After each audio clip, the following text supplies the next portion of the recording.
The dust from the wagon wheels had barely settled when Theresa Jamison realized she was going to die in this God-forsaken town. 7 months pregnant, and watching the first body being carried from the boarding house across the street.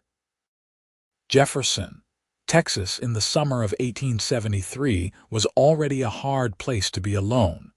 But when cholera arrived on a steamboat from New Orleans, it became a place where hope went to wither like the parched cotton in the fields. She pressed her hand against her swollen belly and felt the baby kick, strong and insistent, as if protesting the very notion of giving up. Her husband Daniel had been dead 3 weeks now, killed when his horse threw him into a ravine during their journey west.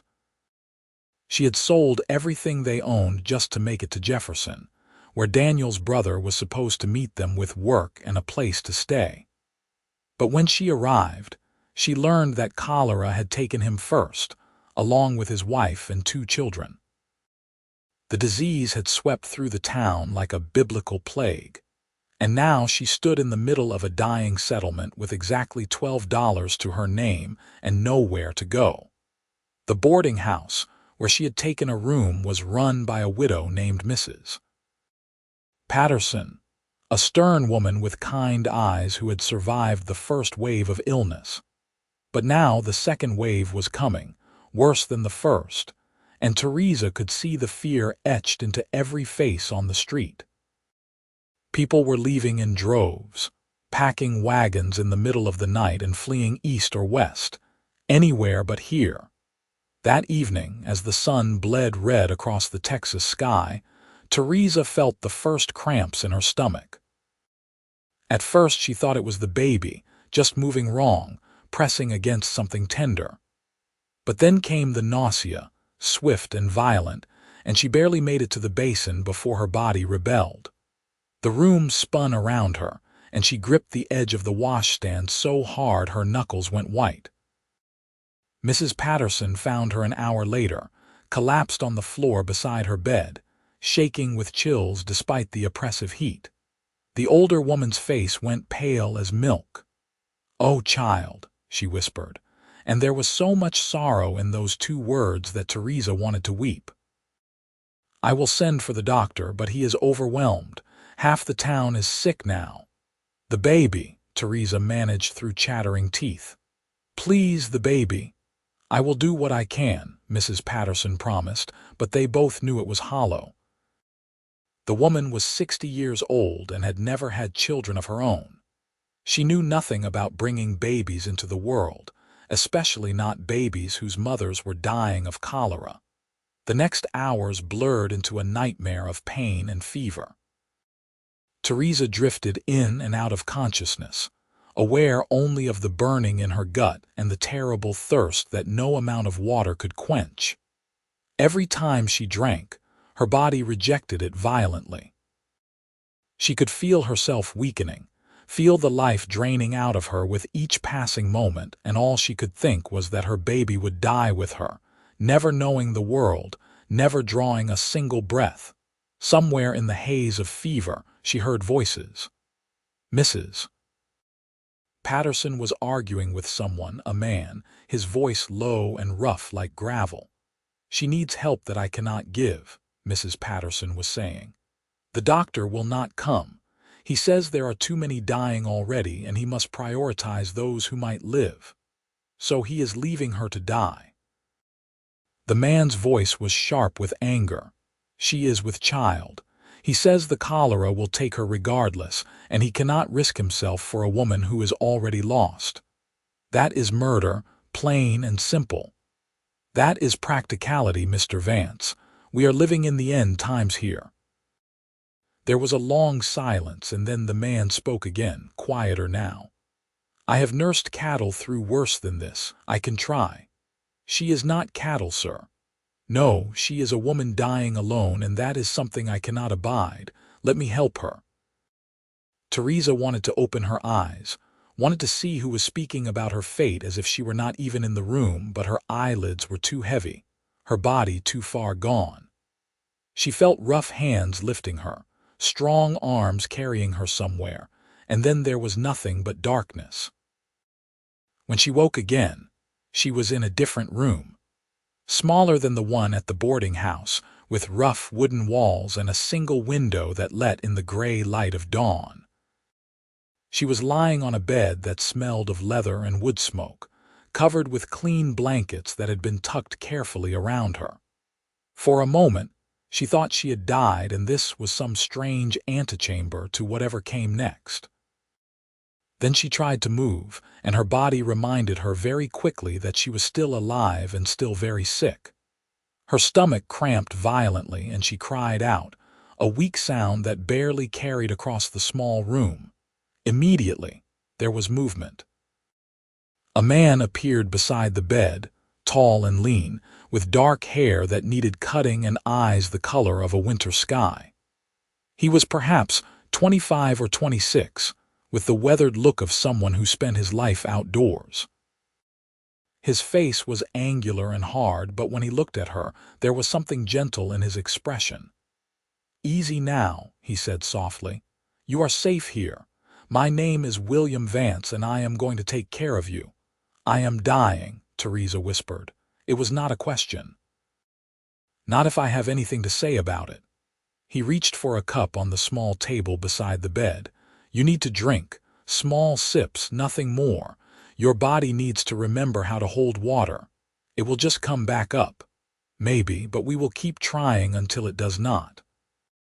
He helped her sit up slightly, one hand supporting her head with surprising gentleness for someone with such calloused hands.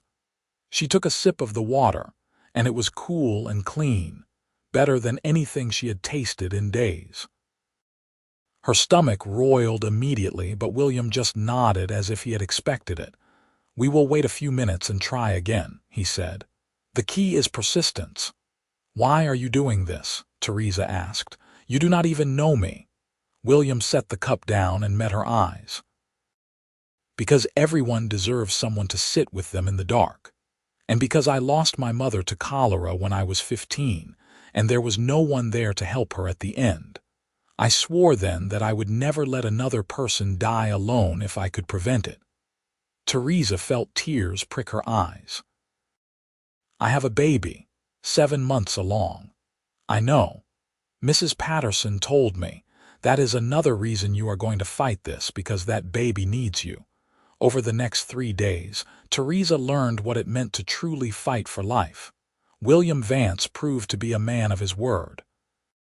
He stayed with her through every terrible hour, bathing her burning skin with cool cloths when the fever raged, holding her hair back when her body purged itself over and over, forcing tiny sips of water past her cracked lips even when she begged him to let her rest. He had moved her to his own small cabin on the outskirts of town, away from the boarding house where the disease was spreading like wildfire. He slept on the floor beside her bed, never more than an arm's reach away, waking at her slightest sound. He kept the room spotlessly clean, burning her soiled linens and washing everything with lye soap and boiling water. He made her drink rice water, and broth so thin it was barely more than flavored liquid, building her strength back 1 spoonful at a time. On the 3rd night, when the fever finally broke and Theresa woke lucid and weak, but no longer burning from the inside out, she found William sitting in a chair beside her bed, his head bowed in what might have been prayer or simply exhaustion. The lamp was turned low, casting golden shadows across his features, and for the first time, she really looked at him. He was younger than she had first thought, probably no more than 24, but there was a gravity to him that made him seem older. His hands, folded in his lap, were scarred and rough, the hands of a man who worked for his living. His face was lean and angular, with a strong jaw shadowed by several days' worth of stubble. But it was his eyes that struck her most when he lifted his head and saw her watching him. They were gray-blue and direct, holding a depth of compassion that seemed at odds with his rough appearance. "You came back," he said simply, and the relief in his voice was unmistakable. "You would not let me go," Theresa replied, her voice hoarse from days of sickness. No, I would not. How do you feel? Like I have been trampled by a herd of cattle and dragged through the desert. A smile touched the corner of his mouth, the first she had seen from him. That sounds about right. Can you keep down water yet? She nodded, and he helped her drink, his hand steady against her back. The water stayed down this time, a small miracle that felt like a victory. When she had drunk her fill, he helped her lie back down, adjusting the pillows with the same careful attention he had shown through all of this. The baby, Theresa said suddenly, pressing her hand to her stomach. I have not felt the baby move. William's expression grew serious. The baby is all right, I have been checking. There is still a strong heartbeat and your belly is still firm, but you need to rest and rebuild your strength. The illness took a lot from you. How do you know how to check such things? I grew up on a ranch. I have delivered more calves and foals than I can count. The principle is not so different. He saw her expression and added quickly, I know you are not a cow, Mrs. Jamison, but a heartbeat is a heartbeat, and life is life. Your baby is fighting just as hard as you are, Mrs. Jamison. He had called her that from the beginning, never asking about her husband, never questioning why she was alone. But she felt the weight of it now, the lie of that title. She was a widow, alone in a strange town, dependent on the kindness of a man who owed her nothing. My husband is dead, she said quietly, 3 weeks ago. His horse threw him during our journey here. He died instantly, the wagon master said. At least he did not suffer. William was quiet for a long moment. I am sorry for your loss. We were coming here to start over. His brother had work for him, a place for us to stay. But when I arrived, I learned that cholera had taken his entire family. And now I am here with no money, no family, and no prospects. If I survive this, I do not know what I will do. You will survive, William said firmly, and you will figure out the rest when you are well. For now, just focus on getting stronger. She wanted to ask him why he cared, what he gained from any of this, but the exhaustion was pulling at her again. Her eyes drifted closed despite her best efforts to stay awake. Sleep, William said softly. I will be here when you wake. And he was. Every time she woke over the following days, William Vance was there. Sometimes he was working, repairing tack or sharpening a knife, but always within sight of her bed. Sometimes he was reading from a worn Bible, his lips moving silently over familiar passages. And sometimes he was simply watching her, making sure she was still breathing, still fighting. As Theresa grew stronger, she learned more about the man who had saved her life. William Vance was a ranch hand who worked for one of the big cattle operations north of Jefferson.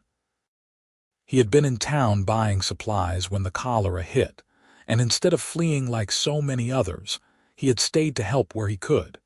He had no wife, no children, no family to speak of beyond an older brother somewhere in Colorado whom he had not seen in 5 years.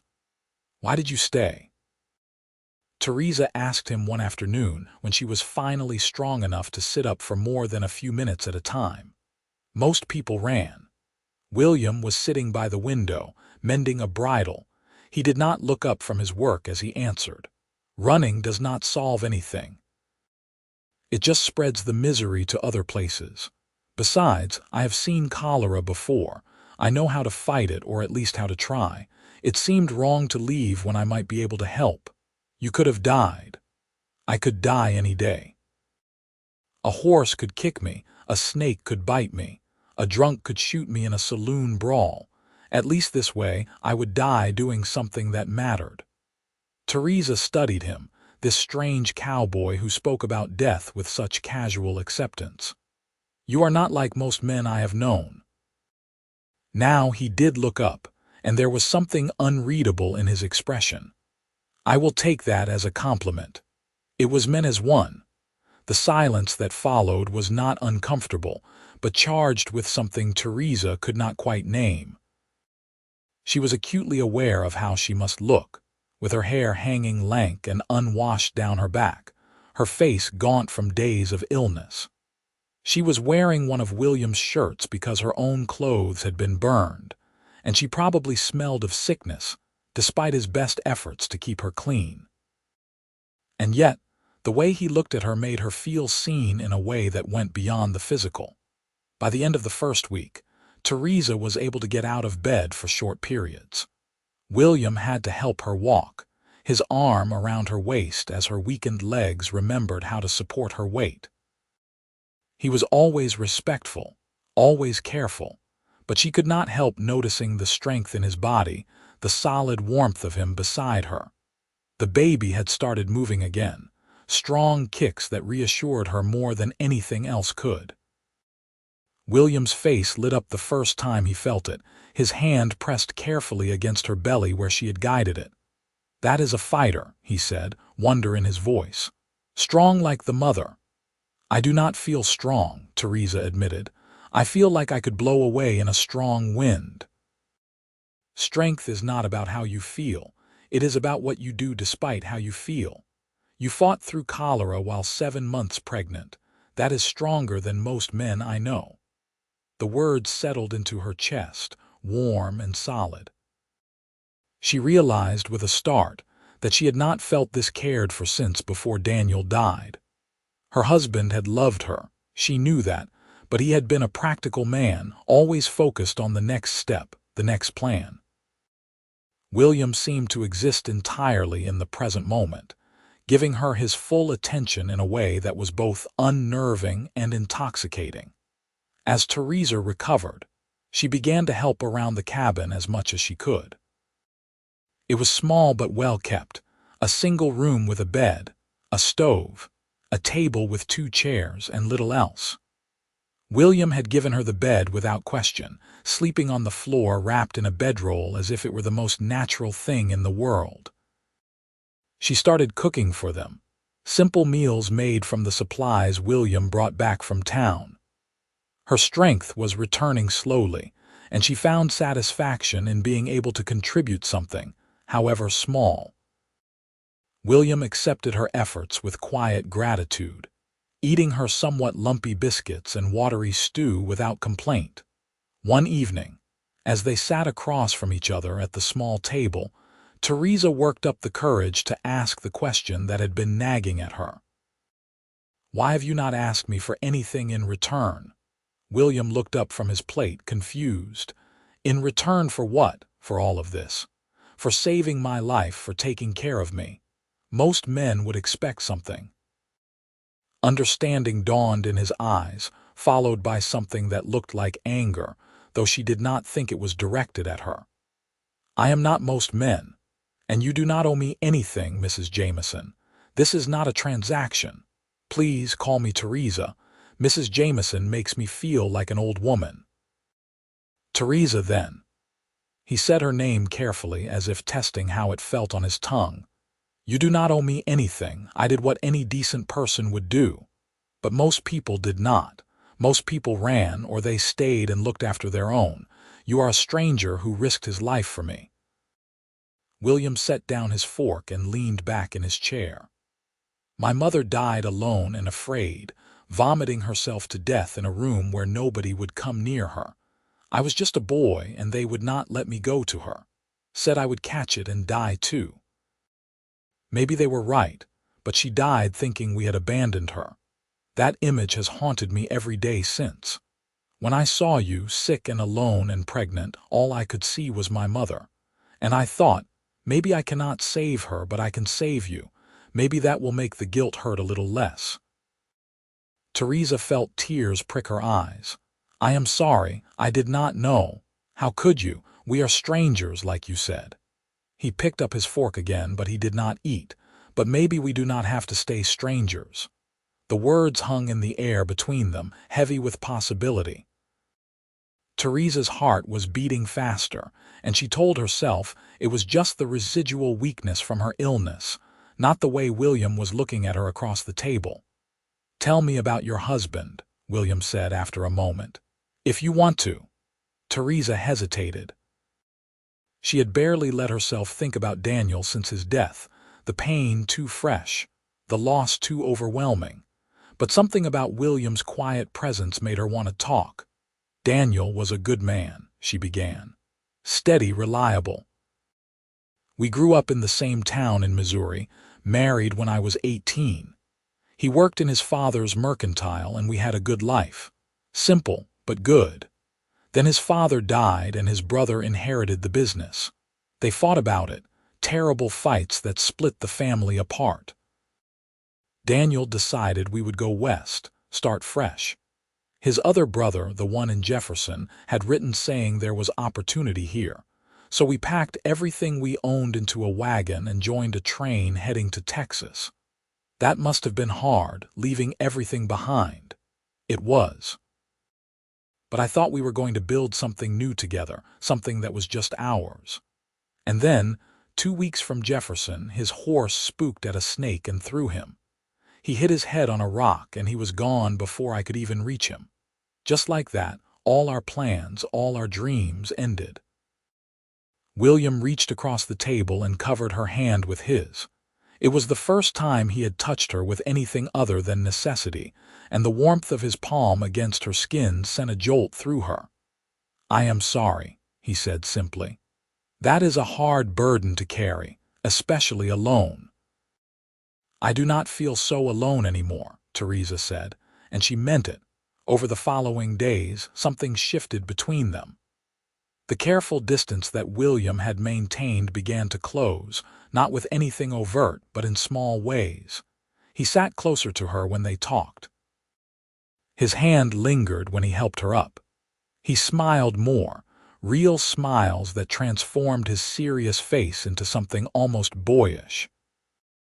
Theresa found herself thinking about him at odd moments, watching the way he moved around the cabin with an easy grace, noticing the way his eyes crinkled at the corners when he laughed.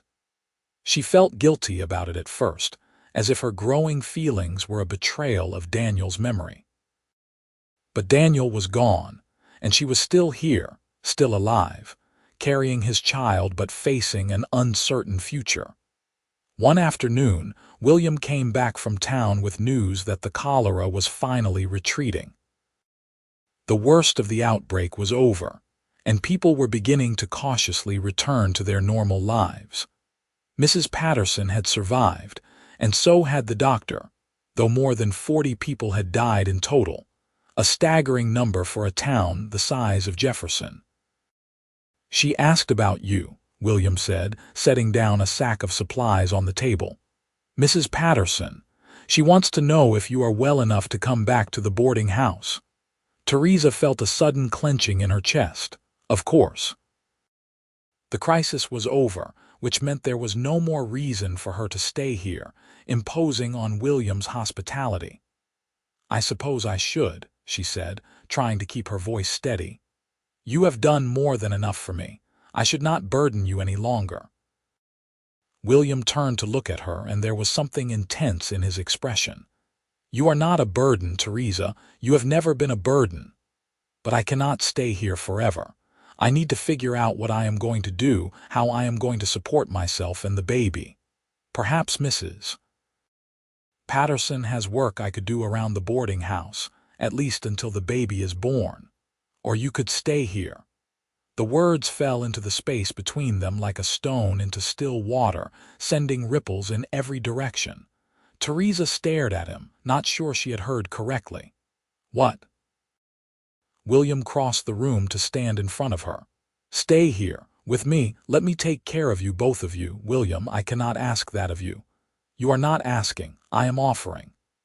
He ran a hand through his hair, a gesture of frustration or nervousness, she could not tell which. "I know this is not proper. I know people will talk, but I do not care about that. These past 2 weeks, having you here, it has made me realize how empty my life was before. I was just existing, going through the motions, but not really living. You changed that." Theresa's heart was hammering in her chest. "I am pregnant with another man's child. In 2 months I will have a baby. You would be taking on a responsibility that is not yours. I know, and I want to." He dropped to one knee in front of her chair, taking her hands in his. "I am not asking you to love me, Theresa. I know your heart still belongs to your husband, but let me be there for you. Let me help you bring this baby into the world. Let me give you both a home and protection and a future. Whatever you can give me in return, I will take gladly, even if it is just your presence in this cabin." Theresa looked down at him, this man who had appeared in her life at her darkest moment and pulled her back from the edge of death. His gray-blue eyes were earnest and open, holding nothing back. She thought about Daniel, about the life they had planned together, and felt a pang of loss so sharp it almost took her breath. But Daniel was gone and she was here, and William Vance was offering her something precious, a chance. "I do not know if I can love again," she said honestly. "My heart feels so broken right now. I know. And I am not asking you to mend it today or tomorrow or even a year from now. I'm just asking you to stay and let whatever happens happen." Theresa felt tears spilling down her cheeks. "Why? Why would you do this?" William stood, pulling her gently to her feet so they were face to face.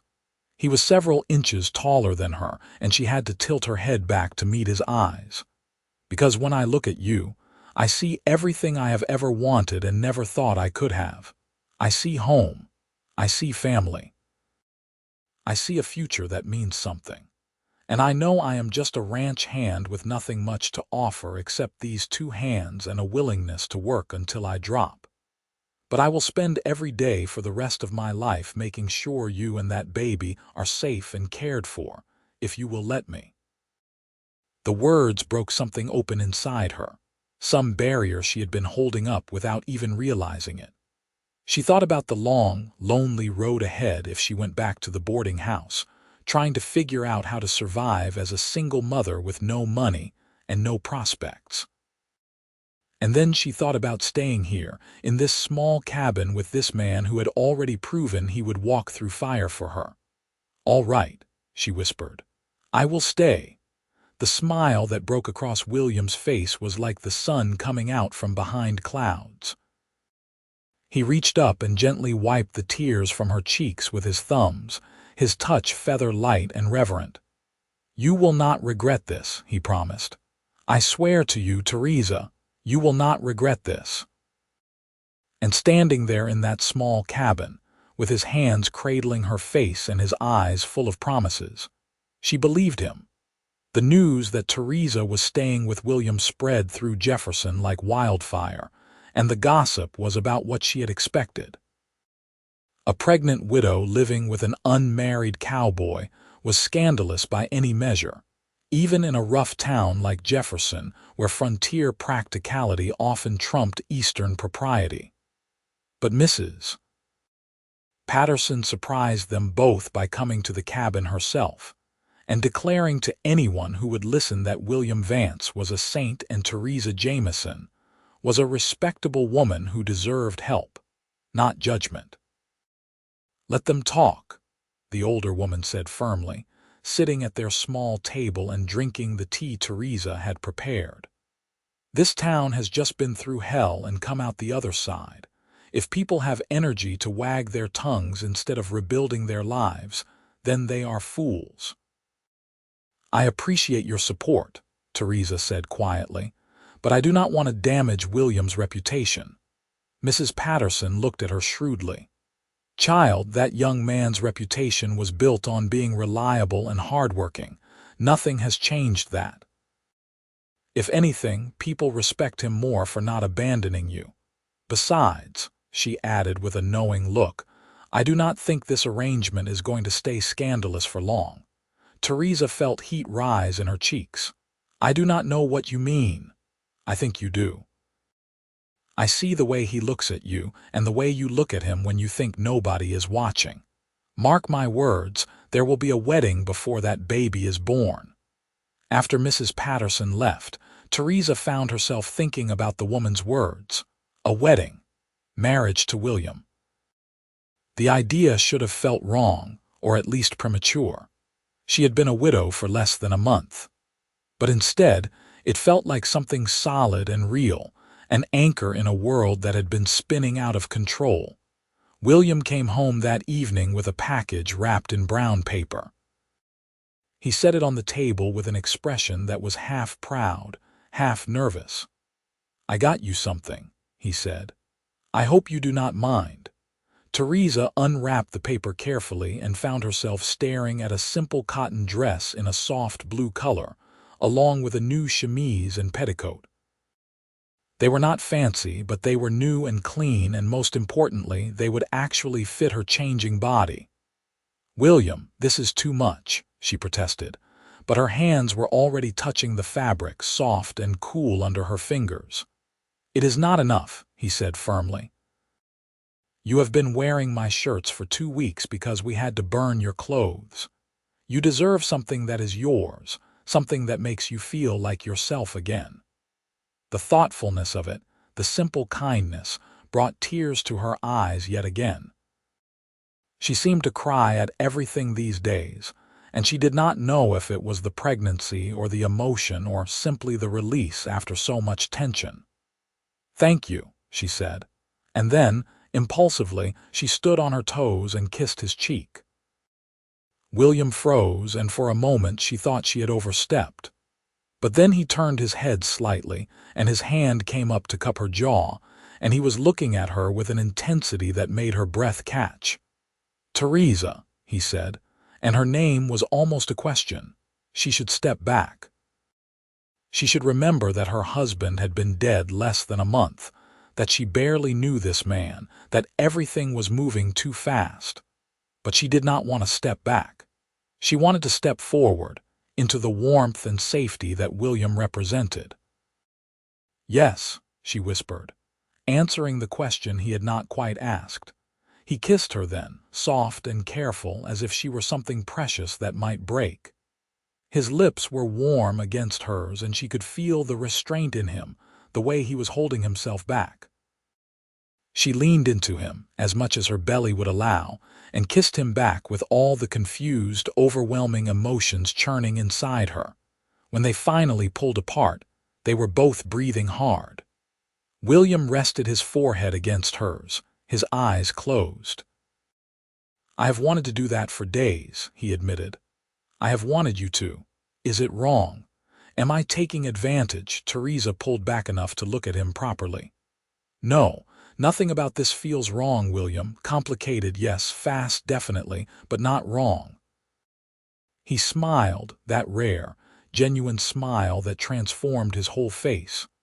"Good, because I am falling in love with you, Theresa Jamison, and I do not seem to be able to stop myself." Her heart stuttered in her chest. "I do not know if I am ready to say that back yet. But I feel something strong, and it terrifies me. Then we will be terrified together." He kissed her forehead gently. "No pressure, no expectations. We will just see where this goes." But both of them knew where it was going. It was as inevitable as the sunrise, as certain as the seasons changing. They were falling into each other, two lonely people finding solace in the most unexpected of circumstances. As August melted into September, Theresa's belly grew rounder and the baby more active. William took to talking to her stomach in the evenings, telling the baby ridiculous stories about his adventures as a cowboy, making Theresa laugh until she had to beg him to stop because it made the baby kick.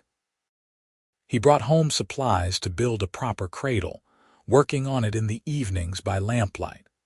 Theresa would sit and watch him, mending clothes or knitting small garments from wool Mrs. Patterson had given her. The domesticity of it should have felt strange, but instead it felt right, as if they had been doing this for years instead of weeks. William was careful about physical intimacy, always respectful of her condition and her recent widowhood. But there were moments, stolen kisses when the emotion between them grew too strong to contain. Nights when she woke from a nightmare and he held her until she calmed, his hand stroking her hair and his voice low and soothing.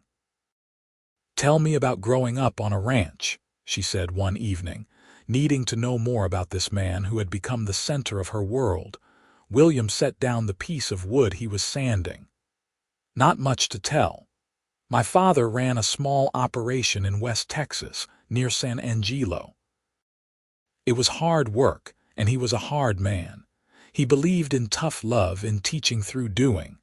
I learned to ride before I could properly walk, learned to rope and brand and mend fence before I was old enough for school. What about your mother? A shadow crossed his face. She was the soft one, the one who made it bearable. She sang all the time, these old songs from back east where she grew up. She would sneak us cookies when my father was not looking and tell us stories about knights and dragons. When she died, it was like the light went out of that place. My father became even harder, and my brother and I just tried to stay out of his way. I left when I was 16, hired on with a cattle drive heading north. Never went back. Do you miss it? Your family? William considered the question. I miss what it could have been. But my father died a few years back, drank himself to death, and my brother and I do not see things the same way.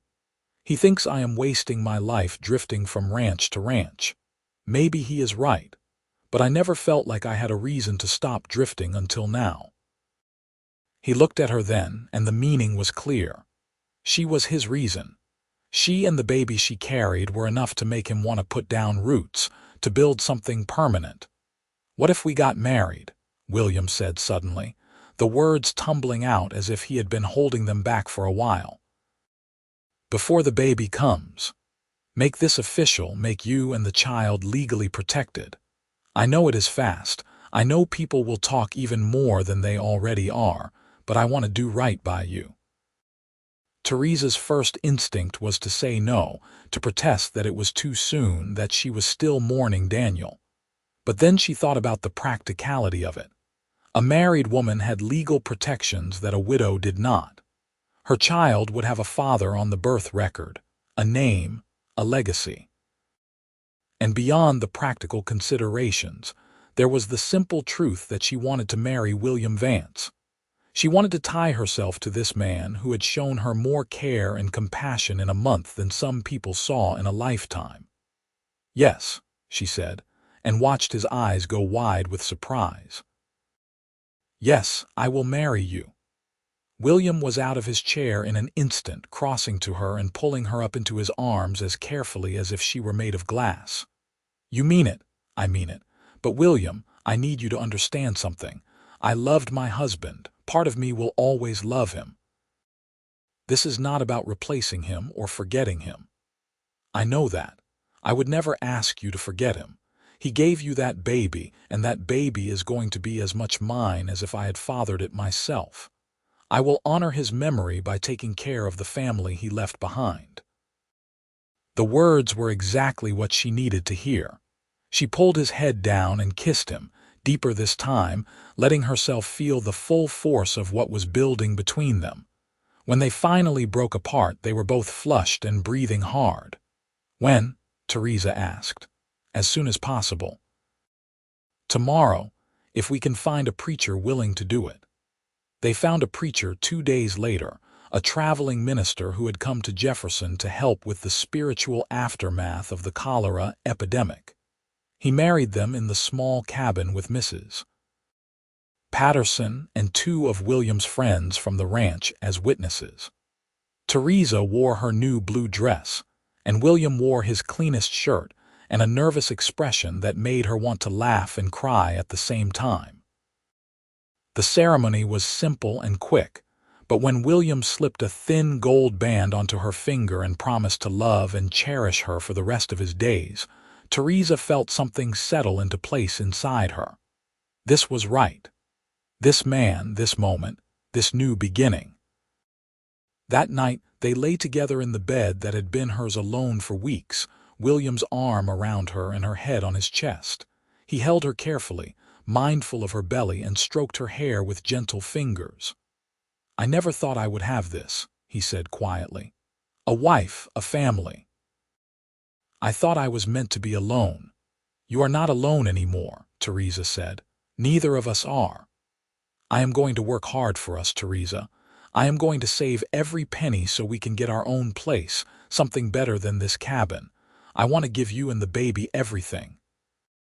"We already have everything that matters," she said, and she meant it.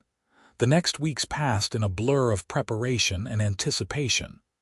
William's friends from the ranch came by with gifts, awkward offerings of baby blankets and preserved food. Mrs. Patterson became a regular visitor, sharing advice about childbirth that both reassured and terrified Theresa. The cradle was finished, a beautiful piece of work that William had poured his heart into, with smooth edges and careful joints. As October arrived and Theresa's due date drew closer, William became increasingly protective. He did not want her to do anything strenuous, fussing over her like a mother hen until she had to laugh and shoo him away.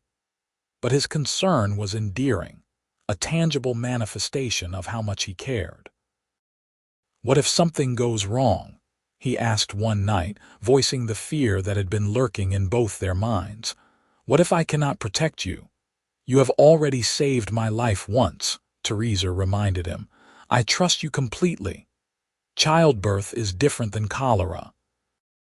I have delivered calves, but a human baby is not so different, you told me yourself." She took his hand and placed it on her belly where the baby was doing acrobatics. "This baby is strong, William. Feel that? That is a fighter, just like you said. Everything is going to be all right." She believed it most of the time, but there were moments, late at night when William was asleep, and she was kept awake by the baby's movements when fear crept in. Women died in childbirth all the time, especially on the frontier where medical care was scarce. She had already survived cholera against the odds, but would her luck hold? The pain started on a cool October morning, exactly 2 weeks before Theresa's calculated due date. They were not strong at first, just a tightening across her belly that came and went. She had felt similar pains before and thought nothing of it, continuing with her morning routine of making breakfast. But as the morning wore on, the pains grew stronger and more regular. William was at work, and Theresa found herself having to stop and breathe through the contractions, holding onto the table for support. Mrs. Patterson had made Theresa promise to send for her when the time came, so Theresa made her way carefully to the neighbor's house, a young couple who had moved in a few weeks earlier.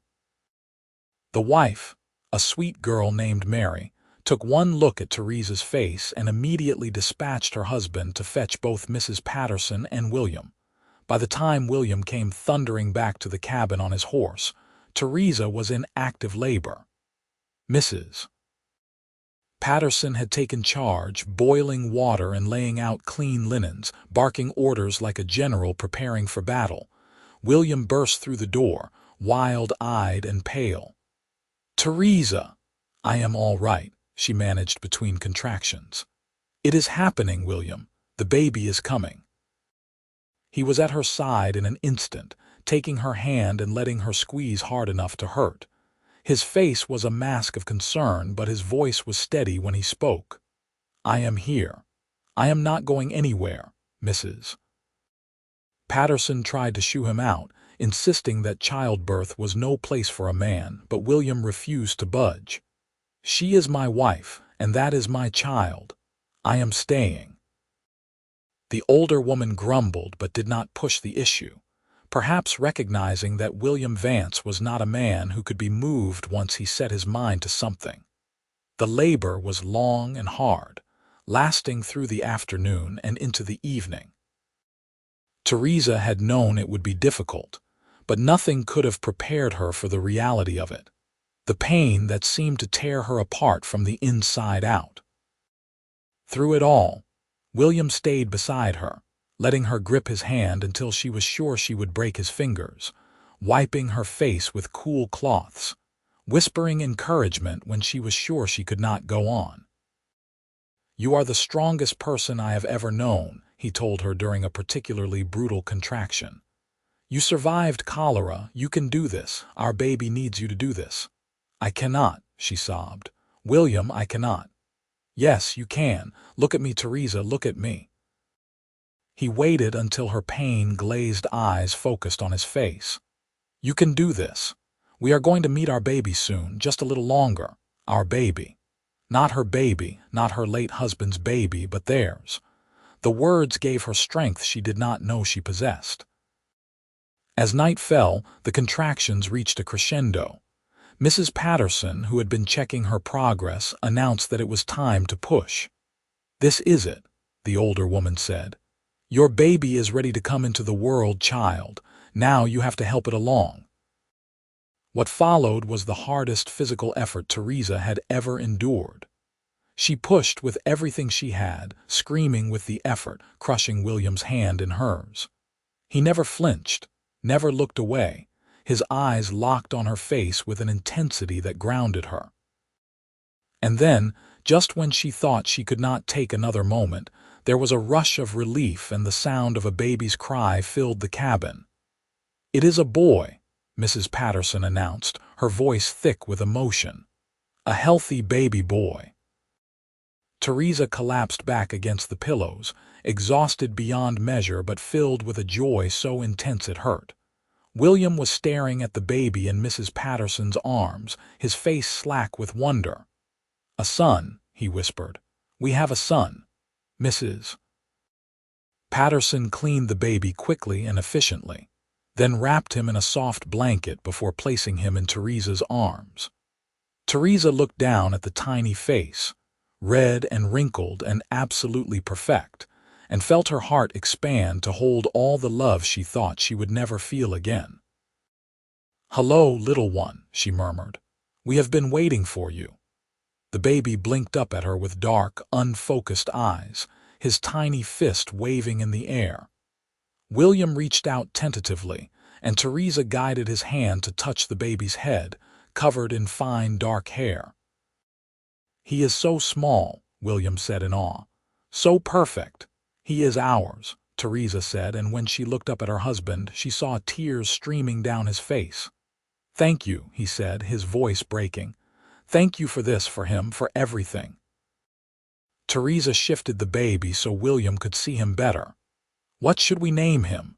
They had discussed names before, but never settled on anything definite.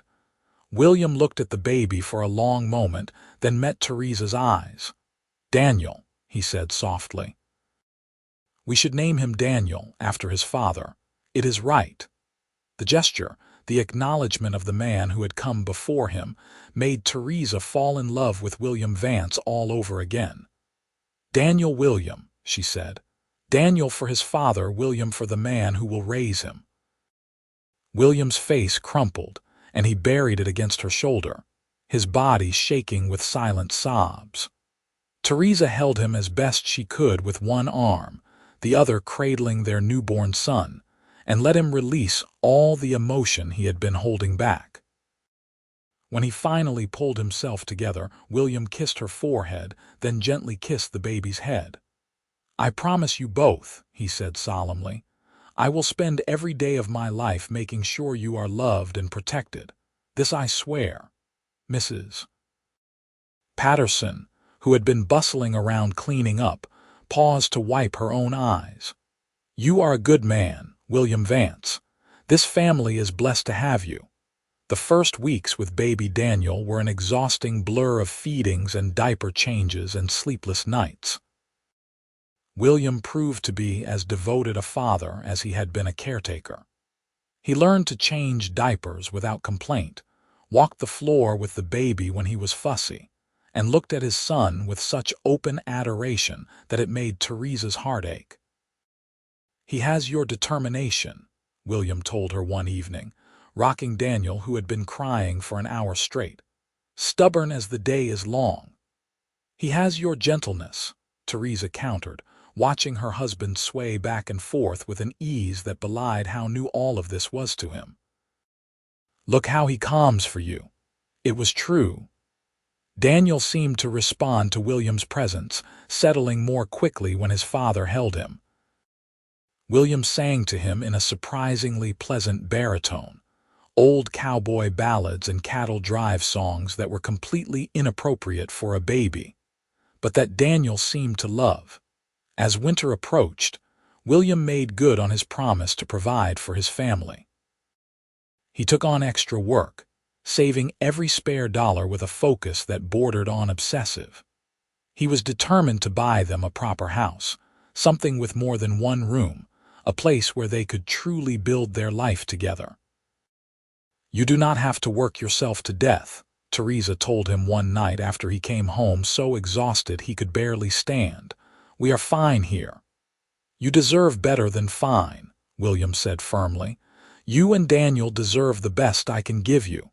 We have the best already. We have you." He pulled her into his arms, careful not to wake the baby sleeping in his cradle nearby. "You have a way of saying things that make me feel 10 feet tall. You are 10 feet tall. You are the biggest, strongest, most wonderful man I have ever known." William kissed her then, slow and deep, and Theresa felt heat bloom in her belly. It had been months since they had been intimate, first because of her pregnancy and then the recovery after childbirth. But she was healed now, and the desire that had been simmering between them was building to a boil. "Theresa," William murmured against her lips. "Are you sure?" "I am sure." They made love that night for the first time as husband and wife in truth, gentle and slow, relearning each other's bodies and discovering new ways to bring pleasure.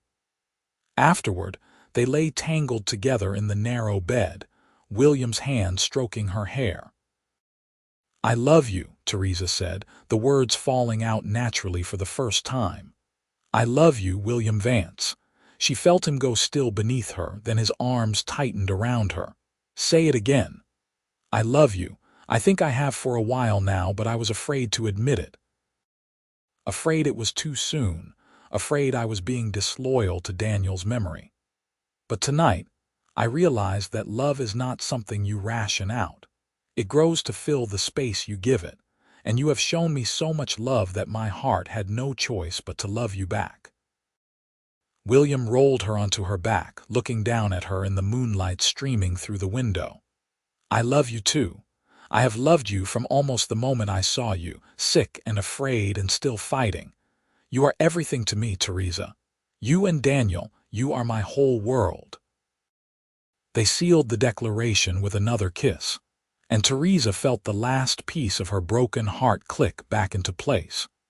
She would always carry a part of Daniel Jamison with her, would always be grateful for the time they had together and the son he had given her. But William Vance was her present and her future, the man who had pulled her from the darkness and shown her that life could still hold joy. The winter was mild by Texas standards, and by the time spring rolled around, William had saved enough for a down payment on a small house on the outskirts of Jefferson. It had 2 bedrooms, a proper kitchen, and even a small barn for the horse William had purchased. It was nothing fancy, but to Theresa, it might as well have been a palace. They moved in on a bright April morning with help from William's friends and Mrs. Patterson, who had become like family to them.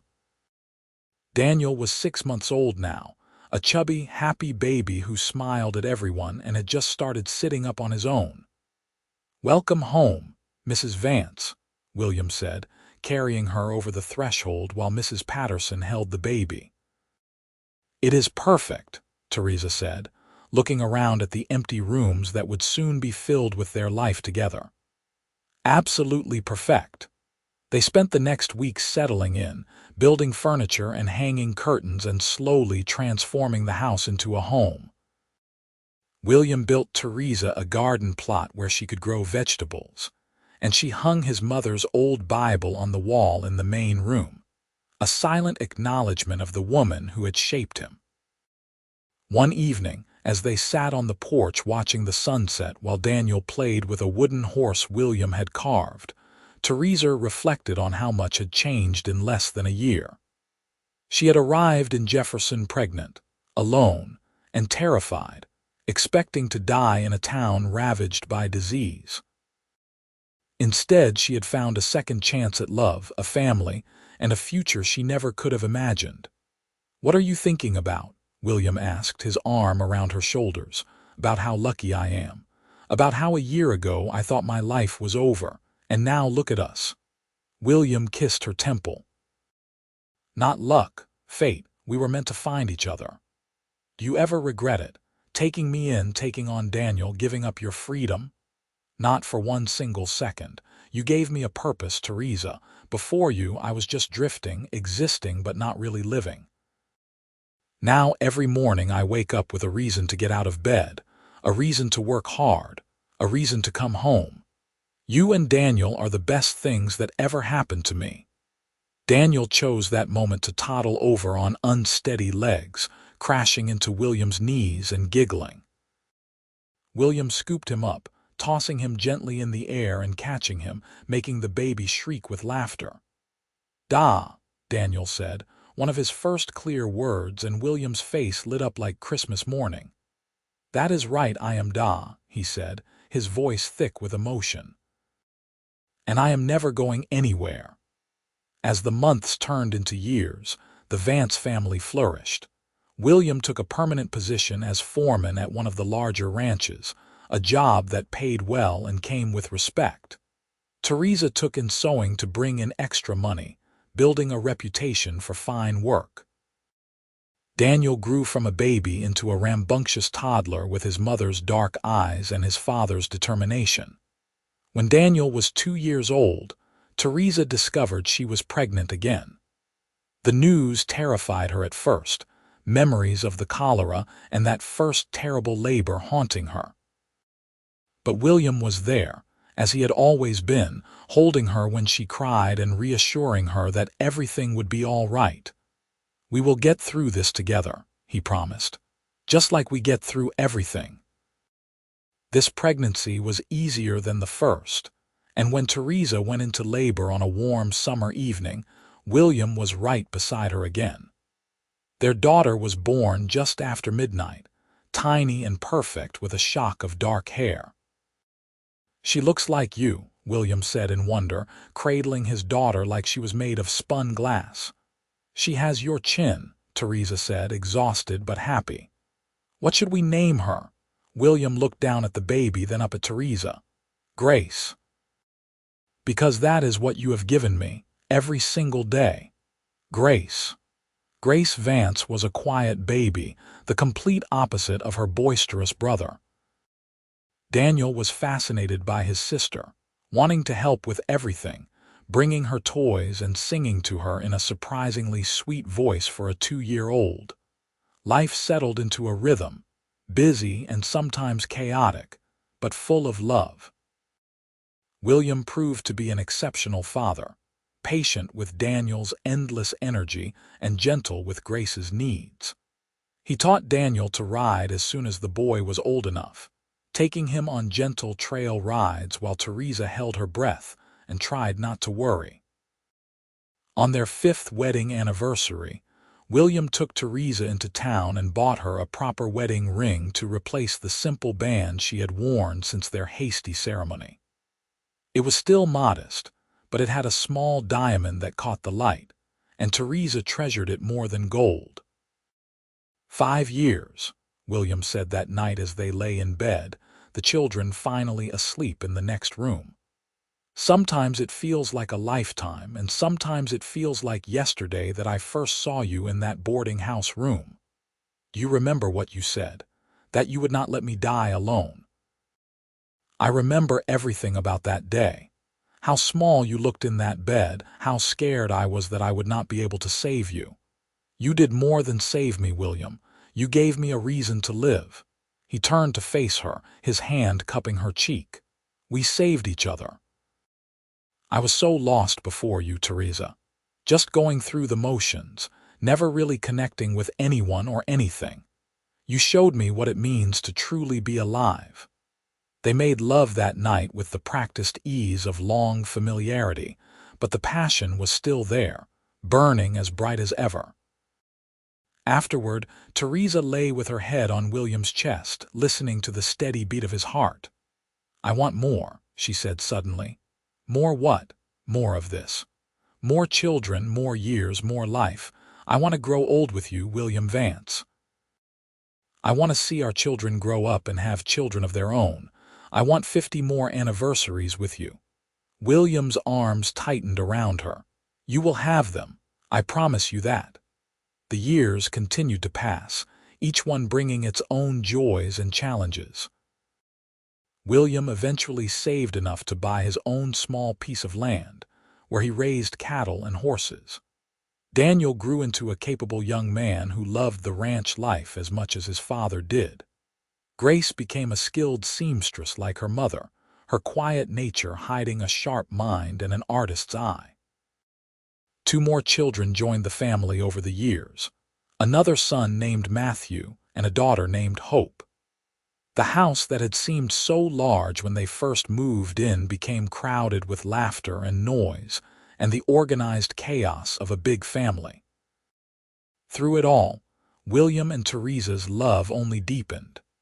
They weathered hard times together, years when the cattle prices dropped or the weather turned against them.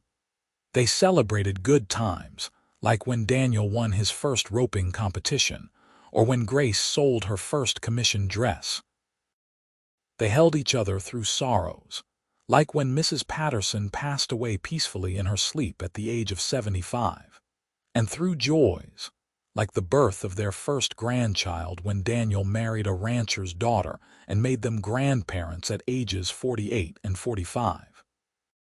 One evening, when they were in their early 50s, and the children were all grown with families of their own, William and Theresa sat on the porch of the ranch house they had built to replace the original small home. The sun was setting over the Texas hills, painting the sky in shades of gold and crimson. "You ever think about that night?" Theresa asked, not needing to specify which night. They both knew. "Every day," William admitted. "I think about how close I came to never knowing you, never having this life. If I had listened to Mrs. Patterson and walked away, if I had been too afraid to try to save you. But you did not walk away. You stayed, and you fought for me when I could not fight for myself. Best decision I ever made." He took her hand, his thumb rubbing over the wedding ring she still wore. "You know what the amazing thing is? I thought I was saving you, but really, you saved me. You gave me everything I never knew I needed." Theresa leaned her head on his shoulder, comfortable in the silence that came with decades of companionship. From inside the house, they could hear the sounds of their grandchildren playing, Daniel's 3 boys and Grace's twin girls creating the same joyful chaos that had once filled the house when it was their own children. "We did all right, did we not?" Theresa said softly. "We did better than all right. We built something real and lasting. We created a legacy." As the stars began to appear in the darkening sky, William stood and held out his hand to Theresa. "Dance with me. There is no music. We will make our own." So they danced on the porch, swaying slowly to a rhythm only they could hear. 2 people who had found each other in the darkest of times and built a life filled with light. The cholera that had nearly taken Theresa's life all those years ago had instead become the catalyst for the greatest love story neither of them had seen coming. Inside the house, their grandson asked his mother why Grandma and Grandpa were dancing with no music. Grace smiled and looked out at her parents, seeing the way they moved together as if they were one person. "They are listening to the song of their hearts," she said. "It is the most beautiful music in the world." And out on the porch, under the vast Texas sky, William Vance pulled his wife closer and whispered in her ear the same words he had said to her on their wedding night and every night since. "I love you, Theresa. Today, tomorrow, and forever." "Forever," she echoed, and kissed him as the first stars twinkled overhead. Their story, which had begun with sickness and loss and fear, had transformed into something beautiful and enduring. The cowboy who had refused to let a pregnant woman die alone had become the devoted husband and father who built an entire world around the family he loved.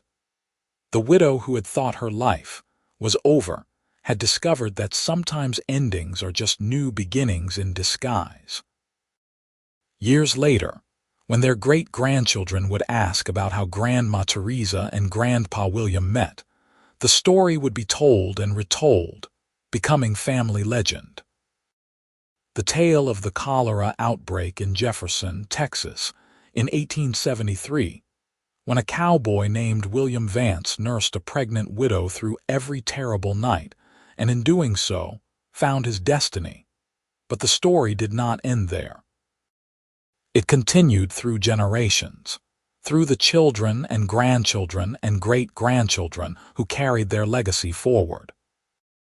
It lived on in the ranch that bore the Vance name, in the values of hard work and compassion that William and Theresa instilled in their family, in the enduring truth that love, when nurtured and protected, can grow strong enough to weather any storm. On the day that William Vance finally closed his eyes for the last time at the age of 83, he was surrounded by his family in the bedroom of the ranch house he had built with his own hands. Theresa held his hand, her face lined with age but her eyes still bright with the love that had sustained them for more than 50 years. "Thank you," he whispered, his voice weak but clear. "Thank you for every day, every moment. Thank you for loving me." "Thank you for saving me," Theresa whispered back, tears streaming down her weathered cheeks. "Thank you for seeing me when I was invisible, for fighting for me when I could not fight for myself, for giving me a life more beautiful than anything I could have imagined." "It was my honor," William said, and then his eyes drifted closed for the last time, a smile on his lips. Theresa lived another 5 years, spending them surrounded by the family that she and William had created. She told their story to anyone who would listen, making sure that future generations understood the power of compassion, the strength of love, and the miracle of second chances. When her own time came, she went peacefully in her sleep, and her children said that her last words were William's name, spoken with all the love and longing of a woman about to be reunited with her soulmate. They buried her next to William in the small cemetery on the ranch property, under an oak tree that William had planted the year they bought the land. Their headstone was simple, bearing just their names, the dates of their births and deaths, and a single line that Theresa had requested. "Love built on sacrifice endures forever." And so it did. Through the generations that followed, through wars and depressions and changing times, the Vance family remained rooted in the values that William and Theresa had established. They remembered the story of their ancestors, the cowboy and the widow who found each other in the midst of a plague and built something that death itself could not diminish. The ranch eventually grew into one of the most respected operations in East Texas, known not just for quality cattle, but for the integrity of the family that ran it. Daniel's great-great-grandson still worked the land, teaching his own children the same lessons that William Vance had taught his son over a century before. Work hard, treat people with kindness, and never walk away from someone in need. In the end, the story of William and Theresa Vance became more than just a family legend. It became a testament to the idea that even in the darkest moments, when death seems inevitable and hope is just a distant memory, love can find a way. It showed that the greatest act of courage is sometimes simply staying when everyone else runs, that the strongest bonds are forged in the fires of adversity, and that a life built on love and sacrifice is a life that truly matters. The cholera epidemic of 1873 in Jefferson, Texas, took many lives and destroyed many families. But for William Vance and Theresa Jamison, It became the unlikely beginning of a love story that would echo through generations, proving that sometimes the worst moments in our lives can lead us to our greatest blessings. Their legacy lived on not just in the descendants who bore their names, but in the simple, powerful truth they embodied. That love, real love, the kind that stays through the terrible nights and celebrates the beautiful mornings, is the greatest gift one person can give another. And so their story ended where all great love stories end. Not with death, but with the promise of eternity. Two souls so intertwined that not even the grave could separate them, living on forever in the hearts and memories of those they loved and who loved them in return.